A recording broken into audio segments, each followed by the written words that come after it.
नमस्कार दोस्तों, स्वागत है आपका मेरे साथ इस अद्भुत सफर पर जहां हम खोजेंगे प्राचीन भारत के रहस्यों को। भारत यह भूमि मंदिरों की जहां हर एक ईंट इतिहास बोलती है, हर एक नक्काशी रहस्य समेटे है। लेकिन कुछ मंदिर ऐसे भी हैं जिनके रहस्य आज भी अनसुलझे हैं। क्या ये मंदिर सिर्फ इंसानी कारीगरी का नमूना है या फिर दैवीय शक्ति का चमत्कार? आइए मिलकर उठाते हैं इन रहस्यों से पर्दा। दोस्तों, आज हम बात करेंगे एलोरा के कैलाश मंदिर की, जो अपने आप में एक अजूबा है। कल्पना कीजिए, एक ही पहाड़ को काटकर इतना भव्य मंदिर बनाना, लाखों टन पत्थर हटाना, वो भी बिना आधुनिक उपकरणों के। कैसे संभव हुआ होगा यह चमत्कार? क्या उस समय के शिल्पकारों के पास कोई ऐसी तकनीक थी जो आज विलुप्त हो चुकी है, या फिर इसके पीछे कोई दैवीय शक्ति का हाथ था? कैलाश मंदिर की बारीक नक्काशियां, ऊंचे ऊंचे स्तंभ और भव्य शिखर, सब कुछ इंसानी क्षमता को चुनौती देता है। कहा जाता है कि इस मंदिर को बनाने में लगभग 3 पीढ़ियों का समय लगा था। सोचिए, उस समय के लोगों में कितनी लगन और समर्पण रहा होगा कि उन्होंने अपनी पूरी जिंदगी इस अद्भुत कृति को बनाने में लगा दी।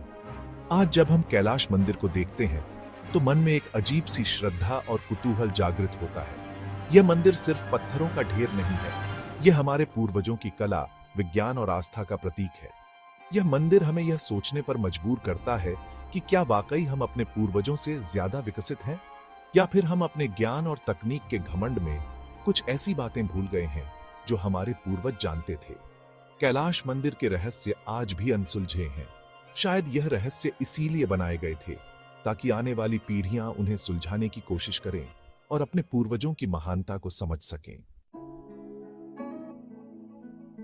अब हम चलते हैं आंध्र प्रदेश, जहां लेपाक्षी मंदिर स्थित है।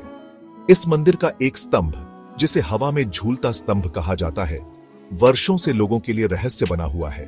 यह स्तंभ जमीन से थोड़ा ऊपर रहता है और इसके नीचे से कप डेढ़ा आसानी से गुजर सकता है। कैसे संभव है यह?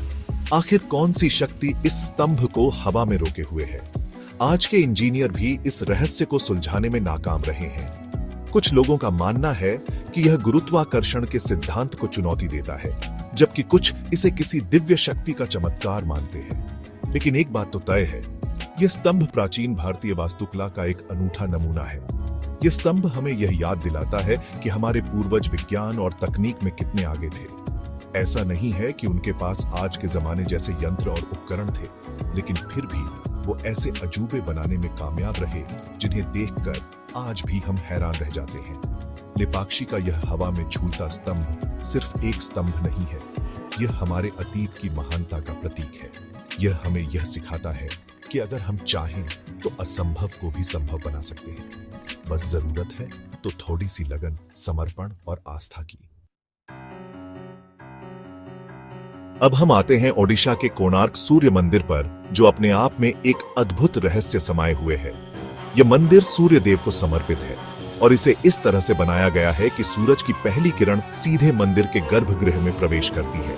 लेकिन इस मंदिर का सबसे बड़ा रहस्य है इसका चुंबकीय शक्ति से जुड़ा हुआ इतिहास। कहा जाता है कि इस मंदिर के शिखर पर एक ऐसा चुंबक लगा हुआ था जिसकी ताकत इतनी ज्यादा थी कि वह नौकाओं को अपनी ओर खींच लेता था। यह चुंबक इतना ताकतवर था कि इसकी वजह से नौकाएं अपना रास्ता भटक जाती थीं और दुर्घटनाग्रस्त हो जाती थीं। इसलिए ब्रिटिश शासन के दौरान इस चुंबक को हटा दिया गया था। लेकिन सवाल यह है कि आखिर यह चुंबक कहां गया? क्या वाकई यह इतना ताकतवर था जितना बताया जाता है? इन सवालों के जवाब आज भी रहस्य बने हुए हैं। कुछ लोगों का मानना है कि यह चुंबक अभी भी मंदिर में ही कहीं छुपा हुआ है, जबकि कुछ का कहना है कि यह चुंबक बहुत पहले ही चोरी हो चुका है।